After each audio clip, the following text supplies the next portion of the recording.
હવે આપ આણંદ જિલ્લાનો સમાચાર પત્ર સાંભળશો, જેના લેખક છે પરેશ મકવાણા. લીલાછમ ગણાતા ચરોતર પ્રદેશમાં ઉનાળાની કાળઝાળ ગરમી આ વખતે તાપમાનનો 20 વર્ષનો વિક્રમ તોડ્યો. બીજી તરફ સમયસર ચોમાસાનો પ્રારંભ થતાં આ વખતે પહેલા જ તબક્કામાં આણંદના 8 તાલુકામાં સરેરાશ 16 ઇંચથી વધુ વરસાદ પડી ગયો છે. સૌથી વધુ 536 મિલીમીટર વરસાદ પેટલાદ તાલુકામાં નોંધાયો. આણંદમાં ચોમાસું શરૂ થતાં જ વિવિધ પર્વનું પણ આગમન થઈ ગયું. વટ સાવિત્રી તથા અન્ય વ્રતની ઉજવણી તેમજ અષાઢી બીજની ભગવાન જગન્નાથજીની રથયાત્રા ઠેર ઠેર યોજાઈ હતી. આણંદ, બોરસદ અને પેટલાદમાં મોટા પાયે રથયાત્રાનું આયોજન કરાય છે.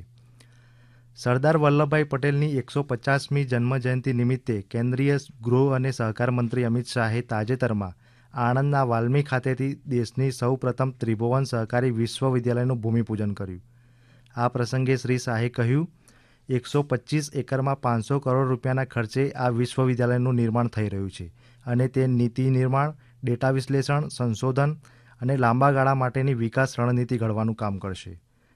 આ પ્રસંગે શ્રી શાહે સહકારી ક્ષેત્રના ઉજ્જવળ ભવિષ્ય અને તેના મહત્વ પર પ્રકાશ પાડ્યો. તેમણે કહ્યું, પ્રધાનમંત્રી નરેન્દ્ર મોદીના નેતૃત્વમાં સહકાર મંત્રાલયની સ્થાપના આર્થિક રીતે નબળા અને ગ્રામીણ લોકોના આર્થિક સશક્તિકરણ માટે એક ઐતિહાસિક પગલું છે. આ મંત્રાલયે દેશભરના 16 અગ્રણી સહકારી નેતાઓ સાથે બેઠક યોજી હતી અને તેમના મંતવ્ય પણ જાણવામાં આવ્યા.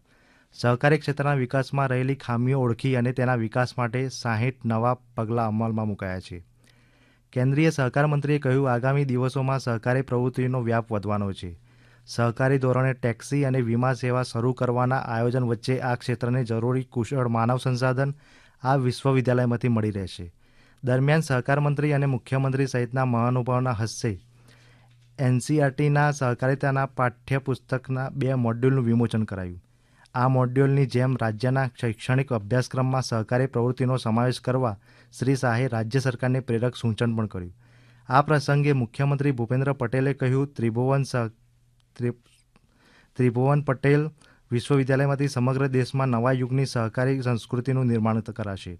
પ્રધાનમંત્રી નરેન્દ્ર મોદી અને દેશના પહેલા સહકાર મંત્રી અમિત શાહે સમગ્ર વિશ્વ સમક્ષ ભારતના સહકાર મોડેલને મજબૂત રીતે રજૂ કરવાનો દૃષ્ટિકોણ અપનાવ્યો હોવાનું પણ શ્રી પટેલે ઉમેર્યું. તેમણે કહ્યું, પ્રધાનમંત્રી સહકારથી સમૃદ્ધિના મંત્ર સાથે સહકાર ક્ષેત્રને વિકાસની મુખ્યધારામાં લઈ આવ્યા છે. ઉપરાંત કેન્દ્રીય સહકાર મંત્રી સહકાર મંત્રાલયના 4 વર્ષ પૂર્ણ થવા નિમિત્તે ગઈકાલે આણંદની અમૂલ ડેરી ખાતે યોજાયેલા કાર્યક્રમમાં ઉપસ્થિત રહ્યા હતા.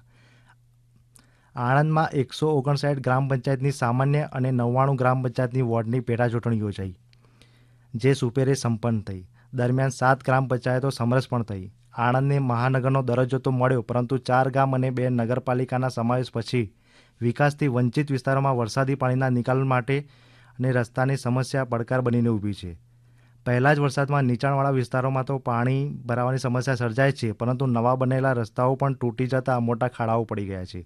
આણંદના પ્રારંભિક વરસાદ વચ્ચે પણ ખેડૂતોએ ચોમાસું પાકનું વાવેતર શરૂ કરી દીધું છે.